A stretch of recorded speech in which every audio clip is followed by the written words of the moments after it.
Welcome to the Woman's Connection. I'm Barrie-Louise Switzen, your moderator. The Woman's Connection is a program about events shaping women's lives and helping one gain authentic power on a personal or professional level. So won't you stay tuned? Welcome to this segment. Many of you, I'm sure, have had a dream of writing that all-American best-selling novel. But where do you get started and how do you publish your own book? Our guest is M.J. Rose, who has published her own books in the past, and we're going to learn how she did it and then finally got picked up by a literary agency. M.J.? Hi. Thank you for joining me. Thank you. Was I right in the literary agency thing? I got picked up by a publisher. I had an agent before I started, before I even self-published. Oh, all right. So, which is actually really a good place to start because it's advice that I give to everybody who wants to self-publish, which is that don't just self-publish any book that you write. The first thing you should do is try to go the traditional route. Try to get an agent who wants and believes that she can sell your book to a publisher, and then get rave rejections. And if you get rave rejections, that's the book to self-publish. But if you can't get an agent, and an agent can't get you good comments, then start on another book. Because it's so hard to do this that you might as well at least go into it with a book that someone other than your mom, sister, or ex-husband liked. Now, how did you get started? Well, I had an agent. She'd taken my book to the New York houses and gotten those rave rejections, and they basically said that they loved the book, but it crossed too many genres. It was a little too intelligent, a little too erotic, a little too much of a mystery, a little bit too much commercial fiction. It was called lip service, and it just didn't fit in anywhere. So she said to me, write another book. And I said, I can't just keep writing books for you and me to read. I need some readers. So I thought if I put the book up online from my website and made it available as an ebook, I could find readers who might like that kind of book and see if indeed there was a market for the kind of fiction I wrote. And then the plan was that we would then go back to a publisher with a new novel and say, look, this is how you market her books. But that's not what happened. So what happened? What happened was an editor from the Literary Guild and Doubleday Book Club, who usually buys books only from publishers and only books that are bestsellers, found my book online, asked for a copy, read it, fell in love with it, called up and said, we want to publish your book, and actually made me into a little bit of literary history because the book clubs had never bought a self-published novel before, no less found one online. That is incredible. It was fun. It was really fun. So then my agent had an auction in New York, and Pocketbooks picked up Lip Service, and it's sold about 80,000 copies now and is published in 6 languages, and last month published my new novel, Infidelity. Well, how long did all this take for you to get from I started working on this whole thing in January of '98. Okay. It took me almost a full year to figure out everything I needed to understand about the web and to market the book, to get it out there, to get websites to review it and write about what I was doing, to get enough mentions in Google that people could find me. And a year later, in February of 1999, Doubleday Book Club found the book. In March, Pocketbooks bought the book. And in August, they came out with the book, so August of '99. Now, let me ask you something, because I know nothing about the publishing industry. It sounds like a large number. What'd you say, 60,000? 80,000. 80,000 books were published or sold. Sold. In the realm of things, is that a large number? Is that a good number? It's a good number. It's not a large number. The Red Tent sold 5 million copies. That's a large number. That's a large number. Stephen King sells several million copies. Danielle Steele sells millions of copies. But for a first novel, 80,000 copies was totally acceptable.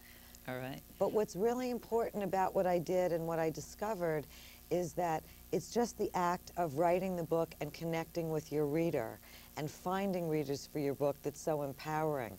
When it actually goes on sale in the bookstore, you don't meet those people and you don't get to talk to them. But when I was selling the book just from my own website, I get all this great mail back, you know, thanks for sending me the book, and I really love Julia, and I really hated her husband, and are you going to do another book with them? And that was like a very special experience. And that's what every author can experience online, even if they only have 10 readers, even if they only have 100. Well, that's great feedback. I mean, it's incredible. Now, let me ask you, does it cost a lot to self-publish? It cost me about $10,000 to self-publish, but nobody has to spend that anymore. Because since I did this, a lot of companies have sprung up that I called cooperative publishers, who do all the work for you and just charge you cost plus like 10%. So you actually can get started for about $200 to $500 now, because there's a new thing called print on demand. And when I self-published Lip Service, there was no print on demand. I had to go to a printer and print 3,000 copies at $2.50 a copy. Now, print on demand means you find a publisher who does ebooks and print on demand. The ebook costs $100 to be made into a file. That file is then sent to a print on demand publisher. When you get one order, they print one book. So you just pay book by book, and that makes it so that you're not paying for anything until you get your orders in. So it doesn't actually, you don't lose any money. So in other words, that's incredible. It's incredible.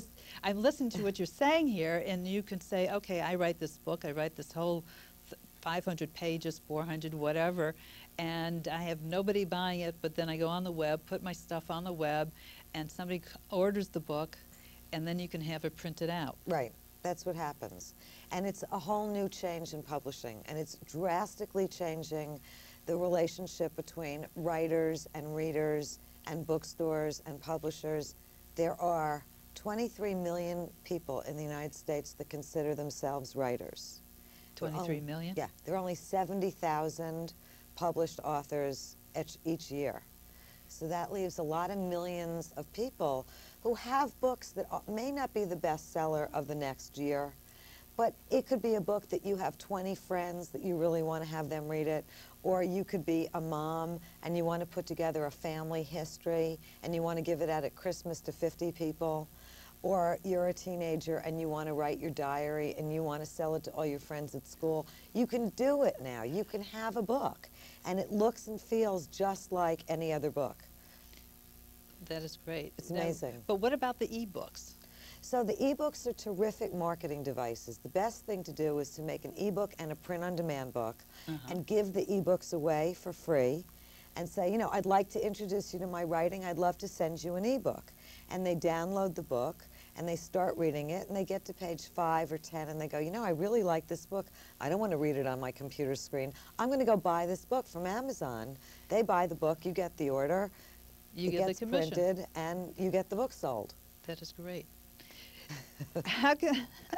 All right. Now, how can the audience take advantage of this? Well, other than the psychological empowerment, which I think is the most important part of doing this, because there's no guarantee that there's going to be any money in it for anyone. There's no guarantee you're going to get picked up. But there is a guarantee that you know, there's this great thing that I like to talk about, which is that painters paint and get to put their paintings on their walls. And musicians write and get to play the guitar on their stoop so people walking by can listen to it. But until now, writers who wrote had no way of getting people to read what they wrote, and now we all can. All right, now let me ask you something. You have your own website. I have my website, mjrose.com. So people can go on and find your books. Now, do you recommend other people to do that? Yes, actually I've written an entire book called How to Publish and Promote Online, which you can find about from my website, which is mjrose.com. And I take everybody through every step of the process of what publishers to use, which ones to stay away from, how to market your book, where to go to market the book, who's going to review a self-published book, who's not going to, so don't waste the money in postage, and really take you through the whole process. That is incredible. Closing. Yes. What would you like to leave the audience with? My new novel, Infidelity, which Kirkus said is a fast-paced tale of murder, madness, and infidelity. Always the novelist, even though I help other people, still out there wanting to sell my own book. Why not? Comes around. MJ, thank you so much for coming and sharing all your experiences with self-publishing. It was fun. I thank you. Thank you for joining us. Please let me know how your self-publishing experiences go. Don't forget to write me, Barrie Switzen, at The Woman's Connection. Stay tuned. Don't touch that dial. We'll be right back with another episode on The Woman's Connection. Welcome. My guest today is a woman who's had many challenges in her lifetime, but she's turned them all into opportunities. And along the way, she has decided to give back to her business associates what she has gained. And I would like to welcome Louise Ogden. Tina, thank you so much for joining me. Barrie, thank you. It's great to be here as a guest on The Women's Connection. Why don't you give us a little brief bio of what you've done in your lifetime so far? Okay. My background is that I spent 10 years in utilities and 10 years in financial services.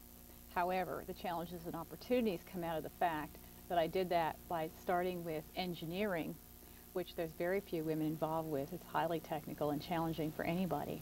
And I capped that with finance, similar to engineering. Not a lot of women. We're doing much better than we have been in the past. And along the way, I've found a way to always make lemonade out of the lemons. What made you get into engineering? Let's just start with that, because that's so unusual for women, as you said.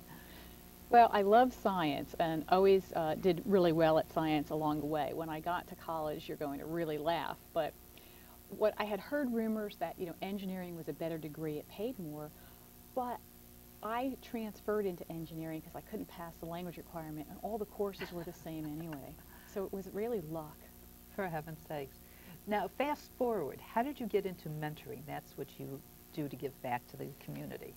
Well, when I started working, what happened is the light bulbs started to go on, and I realized along the way that school wasn't enough, and a lot of the things that I learned that helped me be successful in the workplace were because some people early on in my life, before I ever got to the workplace, people like some teachers and coaches took the extra time to mentor me in the things that you don't learn in school, the rules of the game and how to work with people. What were some of the rules? Do you remember any of them? Well, the one that was most important to me that really stuck was there was a sixth grade teacher who said, it's really important to study the math and sciences. I always wanted a career different than this, but I didn't have enough math, so whatever you do, keep taking math. Oh, for heaven's sakes. And that stuck with me, and that really was important at a time when, even today, there's not a lot of women that continue in the technical track, and that's how I tried to give back, to coach them and counsel them of how important that is for their future successes. What do you think about women in the mentoring process? Well, in the mentoring process, I think that there's a couple of things. I think, first of all, I'm going to comment in 3 ways. 1, on women mentoring, 2, on seeking mentors, and 3, the culture. On women in general, I think that we all should give back. I think it's important for women to help other women along the way. I think in terms of women that are out there in the workplace trying to figure out what to do, they have to actually seek out mentors. It's not always something that happens by luck, like has happened to me along the way. And when you get further along, you have to seek them out. How do you seek them out? That's a whole process in itself, but you have to be open-minded in order to say, I need help. There might be something I don't know. Maybe there's something someone can tell me. That open-mindedness is the first step. And I think that for women seeking out mentors, it's really great if you find a mentor who's another woman, because there's certain things in our careers that are going to be the same, and you go, aha, I get it. On the other hand, you have to be open to being mentored by anybody, because if you are mentored by a person, say, younger than you, perhaps they're going to assist you with some computer technology stuff, or somebody in a different field. They'll change the perspective how you see something. And for women, of course, being mentored by men is a key thing, because although being mentored by women helps because of our common challenges, remember, men are still out there in the majority of positions of power. Well, that's very true, unfortunately. But I think slowly it's changing. How does a woman mentor a woman versus mentoring a man? Is there a difference? Well, I think that I think for precisely the reason you described, that's why it's so important for us to give back in the mentoring process. And that's also why it's important to be open-minded and look for the opportunity to be mentored by a man as well, since there's so many of them. They clearly know the rules of the game. I think that in seeking it out, you need to you have to be open to creating opportunities for yourself. Wherever you go, the classic, there could be an opportunity in an elevator. How would you say empowerment comes from women taking risks? Empowerment is very interesting. I think there's a couple of components to empowerment.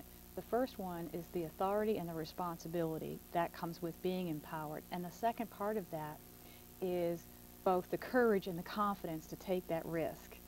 Well, sometimes you're pretty scared to take a risk. Absolutely, but you have to have the courage to take that risk, and it's through that risk that you can grow and have successes. How would you define risk-taking? I think that risk-taking is a little bit like the rainbow, that there's a full spectrum to look at. Everything from just something that we do every day by the fact that we're doing it in some ways can be defined as a risk. But at the other end of the spectrum, when you really get outside of your comfort zone, clearly that's a risk that we can all define as a risk.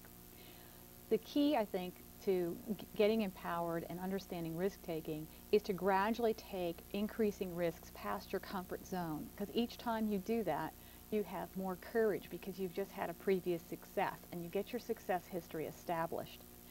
Through that, you're allowed to you'll find the confidence, the inner strength to keep going. And that's what's really important. And that's why risk-taking is so important. For some people, as simple as going to New York City might be a profound risk, and yet other people are in New York every day.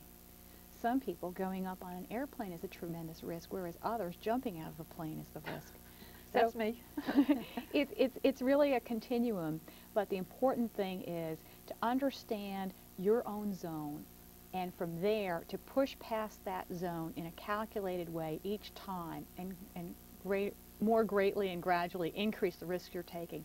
That's really the step to success, because without risk there's no reward. Now, you started your own business. Did you find that a risk, or you just did it because you felt that the timing was right? Wow, I took a deep breath. I was scared. I was so scared that I can't say how scared I was. And in doing that, I made that a calculated risk as well. I had an interest in founding my own business for a long time, so I gradually started putting the steps in place. First the networking, then understanding what I would have to do. And then finally, having been in a financial services consulting firm, when I've got this one mega bonus, I knew it was time, because that's a calculated risk. I would be out on my own, but I would have the opportunity to have a cushion there from that. So that was a calculated risk, and it really allowed me to get started, and it's been fantastic. And what was the name of your company again? The Ogden Group. Oh, well, that's simple enough. In closing, what would you like to leave the audience with? I think that it's important, if you're trying to grow in your life, for women, it's important to know that you have to seek mentors out and be open to what they're saying. But it's also important to know that you can't do things alone. The concept of hero is really not true, and I encourage people to build broad coalitions, affiliations, and networks to help them grow to the successes that they envision for themselves. That is terrific. Tina, and thank you so much. And we're going to have Tina as a guest on our website answering any of your mentoring questions. So write into us at The Women's Connection, and we'll put the website up later. Tina, thank you so much for joining me. Barrie, thank you. Wonderful. And thank you. Hopefully you've got some questions for us. Bye now. Stay tuned. Don't touch that dial. We'll be right back with another episode on The Women's Connection. Welcome. Computers are invading our lives in some of the most unusual ways you can imagine. And with me is a woman who is going to explain her new business online. And I would like to welcome Elizabeth Zelvin. Elizabeth, thank you so much for joining me today. I'm delighted to be here. You are a therapist, What kind of a therapist are you? Start there.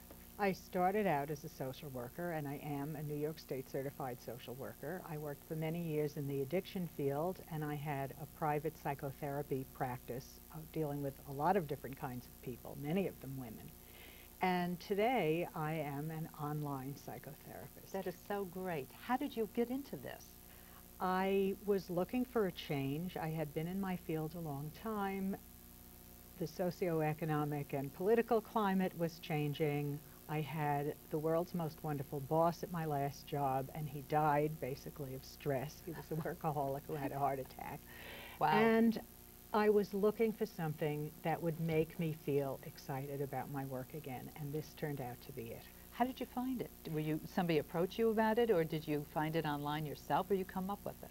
I actually saw an ad in a professional newspaper where they were recruiting social workers who were psychotherapists for a large website that was going to be, in effect, an online clinic, and where they took care of a lot of the problems that people think of when they think, well, how do I go about it, such as confidentiality, encryption, billing, which everybody wants to know about, giving a lot of resources.